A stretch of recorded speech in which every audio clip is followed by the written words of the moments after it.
You're skinny, and I don't think you're my type, really. Fantastic. Fantastic, fantastic, fantastic. Oh, the blow, the low blow. Today we are gonna talk about not copes and delusions, but what causes them. I said I would make a standalone video on this topic, 4 human nature traits that all copes stem from. Sigmund Freud categorized human behavior into 2 sections, life and death instincts. This is his dual instinct theory. He had a theory that humans had an innate urge to try to return to their unalive, inorganic state, and that a lot of our destructive behavior is stemming from that. According to this theory, these 2 forces, life and death, balance out each other. But he forgot one thing. There is another major instinct that he didn't mention, and that is the cope instinct. Coping reflex in humans is just as strong as life and death. I am convinced of this. And Freud was someone who got a lot of stuff correct. He was a determinist, and as a genetic determinist myself, I actually agree with him on a lot of stuff. Freud knew that it was the experiences, traumas that we experience during our formative years that shape our personality and determine who we are gonna end up eventually as a grown-up. Unlike that copper, Alfred Adler, he was big on the cause and effect. He was again very big on genetic determinism. He has that famous line that I love. Anatomy is destiny. Such a simple line, but straight to the point. But one thing he really underestimated is the coping instinct of humans, which I believe to be just as strong as life and death. But to be fair to Freud, it was a completely different social landscape in his time. The dude was born 200 years ago. Life was different. I am sure if he lived now, if you showed him some Richard Cooper and Hammerhand videos, he would have changed his entire psychoanalysis and included the cope instinct as well. He would be like, what is this cope, bro? What am I watching? Just do the work, right? Put in the reps. I would join a dojo, learn how to be lethal. You're going to be like, shut up, I got other options. If you don't like it, I'll just call up so-and-so, right? Yeah, for sure. I'm happy to take feedback. Yeah. I want you to do the work. I want you to come back in a year with Jack tan and juicy as fuck with a nice ass beard and be like, yo, Rich, you're right, man. But what causes these copes? What are the main driving forces behind them? Today we are gonna talk about this. The third instinct. There are 4 main branches of this. 4 main driving forces. So you spot a cope, track the cause, the origin of any cope, and you will run into one of these 4. Be in your thoughts. Ask yourself, why is it that you do what you do? Ask yourself, why do you wake up in the morning and do what you do? The realistic answer to this question for the vast majority of people is to just pay the bills and put food on the table. That is the reason. That is the why for the vast majority of people. And if this why sucks, so will your willpower to keep going in life. So the first and most important, the strongest one is people's innate reflex to make their suffering mean something. Having a why is so important in life, man. Because when you look at the average dude's life, it is just mostly suffering, especially for the older ones. If you are a millennial, for example, the novelty of life has worn out. Life has become repetitive. You are at a point in your life where it feels like, not even feels like, there is a palpable sense of reality sinking in. This is how your life is gonna be like. All those hardships, all that stuff you had to put up with. Meant nothing. And there is absolutely no sense, no reason to it. For no reason at all. That is the most brutal part of it. Du skal bare vide op dit syge lille hoved, ikke? At det er Gud. Djævlen har ikke brugt så meget som 2 sekunder på dig. Men du er bare så tykhoved, at du ikke kan fatte det.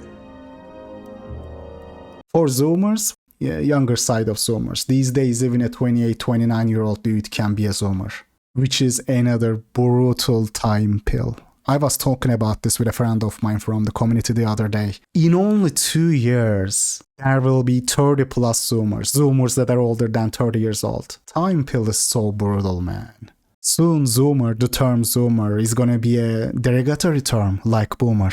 If that ain't a brutal time pill, I don't know what is. But for early Zoomers, For Zoomers, 18, 19 years old, life is still full of new stuff. You don't have a lot of responsibilities. Stuff you experience them for the first time. You still have that hope, that mental energy, physical energy, spiritual energy. Hope, you have that hope. You haven't been robbed of all that yet. You still somehow think, no matter how much the odds are against you, that you are gonna make it. I was one of them. Life had different plans in mind for me. You know the saying, that famous line, everybody has a plan until they get punched in the face. Life is exactly like that. Everybody has a plan until the BP hits them, until the Reaper stares them right in the eye. Brutal stuff, bro. Guys, I was a different man. You should have seen me in my freshman year in college. For real, I was a different man. Mentality-wise, of course. I wish I could say the same for looks-wise, I was coping so hard.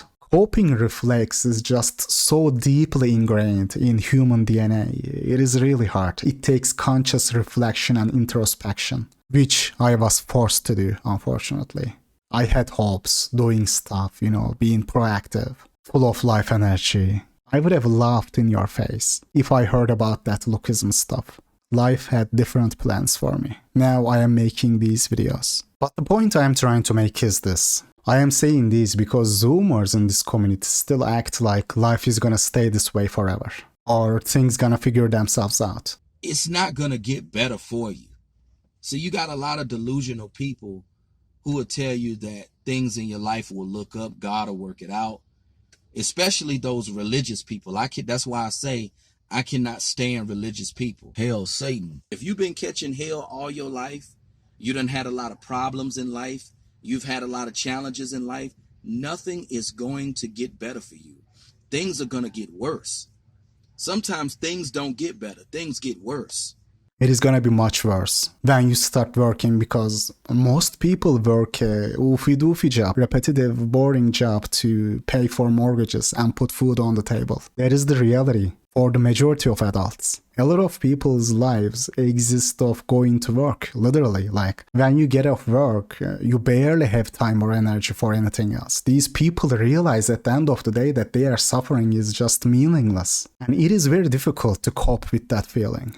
To come to terms with that feeling. You go to some job that you couldn't care less about and repeat it over and over again for the next 30 years. That is why a lot of people are turning to co-ops, whatever it is. The co-op of leaving behind a better world, volunteering and stuff. To feel like their lives mean something. You have people having kids just to have a why in their lives. They think they work for their children, but it is usually the other way around. They are having children to keep working, to be able to keep going in life. People always put the cart before the horse with this one. A lot of people don't really have children because they are ready, but to simply have a why in their lives, to keep going. They have children for the selfish reasons, even if they claim otherwise. To think that, I have people depending on me. I gotta keep doing this. They are trying to play it off like they are being selfless. But in reality, they had children for themselves. Behind all that charade, you will see that it is the self-centerism and egoism that led them to having children and force their pitiful oofy-doofy lives on another human, another innocent human. Like I said, guys, co-op after co-op after co-op. Then you have political co-ops. Oh, my nation, my country. Dude, you are no use to even yourself. What are you talking about? You are a net negative.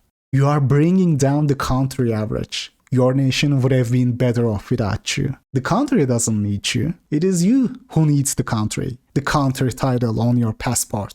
You see people hanging on to ideologies, religions, different concepts to feel better about themselves. Because otherwise, what is even the point of all this, At the heart of so many co-ops, you will run into this. You will find this. I personally believe that this is the strongest motive. It is hard, man. It is hard to keep your head up in a world without any inherent purpose. You are suffering, but for what? This notion is just too brutal for a lot of people, for most people. This is why the BP ain't for the faint of heart. Everybody has their own way of trying to find a way, trying to find that reason in their lives. I remember that military guy who tried to burn himself. Not even try, he actually did it, set himself on fire. And for what? To protest for Palestine. Bro, in reality, you have accomplished nothing. You died for nothing. I know what you're gonna say. Oh, dude, he died for what he believed in. He didn't bitch on YouTube like you. Whatever helps you cope, whatever helps you sleep at night. I am sure he felt like that. That his life meant something. But in reality, he made a mistake. Now he's forgotten already. Did it change anything, realistically speaking?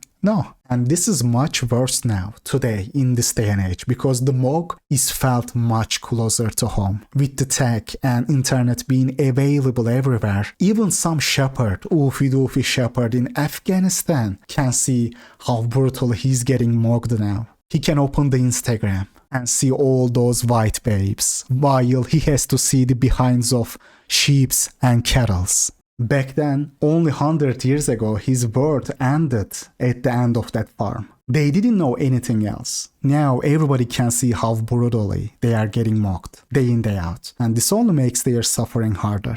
You are gonna remember that scene when the US military was pulling out of Afghanistan and all those people were trying to hang on to the wheels of the plane. But that is the level of desperation for those people. More the suffering, harder the cope. Bigger the Mog, harder the cope. You could be homeless, you could be broke, you could have no clothes, you could have a medical condition, you could have every single odd stacked against you. But if you have the right mindset, bro, there is absolutely nothing you can't fucking do in this life.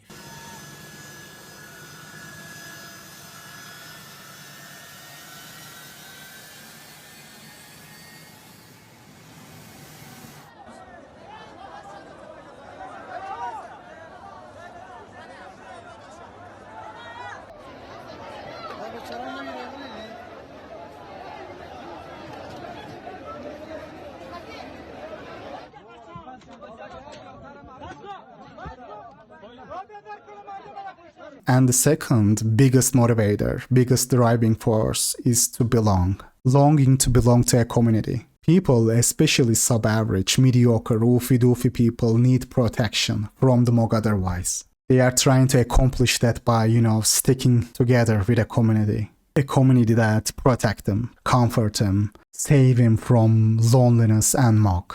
This is not as strong as the search for meaning, but still a major one. A prime example of this is sports fans. You have dudes gathering around, and paying their oofy-doofy salary, half of their oofy-doofy salary to watch some already rich, multimillionaire athlete. This is mind-blowing, bro. But, these people, these sub-average, sub-5 oofy-doofies need a community. But of course, sports ain't the only one. Even though a good example, it is not the only one. You have political organizations and foundations. Guys, the cope never stops. In the past, I had said that the Mog never stops. Yes, that is true. And now I say this too. Since the Mog never stops, neither does the cope. Guys, cope and Mog really goes hand in hand. Bigger the Mog, harder the cope. Oh, more than a football club. Yeah, it is more than a football club. It is a cope club. It is an oofy-doofy club. You got that one right. And same with religion, guys. Like, religion promotes praying together,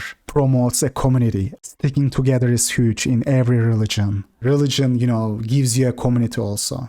Nearly all religions promote collectivism. Guys, if you notice, strongest copes usually draw their power from multiple motives. Politics and religion not only provide you with a meaning for your otherwise meaningless, worthless, oofy-doofy life, but also gives you a community. That is why they are so prevalent, religion and politics. I wish I could find a church of Satan. I know they have a church of Satan in California. And if I ever go to San Francisco, I want to go to the church of Satan.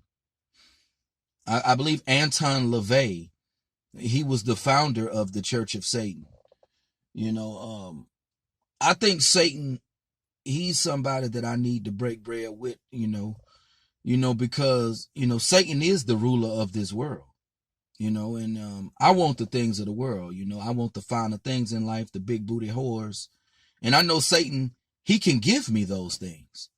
The third biggest driving force behind all cops is the personal experience bias, which was mentioned as the idol of cave by Francis Bacon. Shout out to him. We indeed live in a mental cave. We tend to believe that our personal experiences have to be the reality, even if there is ample evidence against it. It makes us ignore the empirical evidence if it didn't happen to us on a personal level. Or it cannot be real if it isn't my reality. You are gonna remember that Asmongold clip. Oh, I know this because I have experienced this on a personal level. Somebody says you don't have to be attractive if you're super funny. That's not true. People will not like you if you're ugly. It's a very low intelligence form of feeling, but it's incredibly prevalent. And yeah, people just won't like you. The reason why I'm saying this is because I've experienced it a lot myself personally. And it's people that they don't even listen to what I'm saying. They're just oh, this guy's weird looking. What the fuck? I don't want to listen to him. Fuck this guy. I hate this guy. It's a trigger for some people. Yeah, exactly. It makes them mad to look at you. You don't even get a chance. See, this is what I'm talking about, guys. So, if Asmongold was better looking, he wasn't going to realize that this happens all the time. He was going to agree with that comment. This is the problem with putting too much importance on your personal experiences. Don't base your opinions only on your personal experiences. Try to see the other angles. Try to look at the data. That is how you are gonna get to the truth. This is why I am adamant that in order to truly understand and digest the BP, you should be able to question your own personal experiences and biases that stem from those experiences. Personal experience isn't all that. Sometimes it is more important to look at the data, to look at the empirical evidence, to get to the truth. But people are just so close-minded and self-centered in nature, this is practically impossible to stop.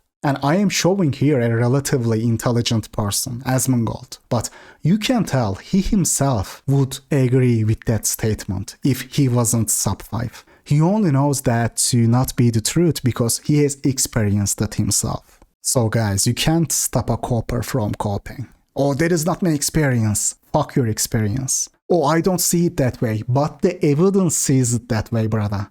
Imagine your brother gets arrested, right? Arrested of murder. You go to the station, the police station. There they tell you what's up, why your bro got arrested. And you're like, oh no, my brother would never do such a thing. I don't see it that way. But there is footage of him entering and leaving the house at the exact time of the death.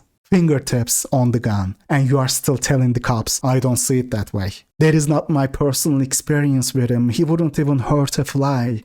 I don't see it. The evidence sees it that way, bro. It doesn't matter what you see. Evidence sees it that way. And this is another thing that you guys get incorrect. When I say don't be a free agent in life, I don't mean it as only consider your own personal experiences and ignore good advice. Trusting your Pentium 2 single-core CPU, brother, you are not that guy.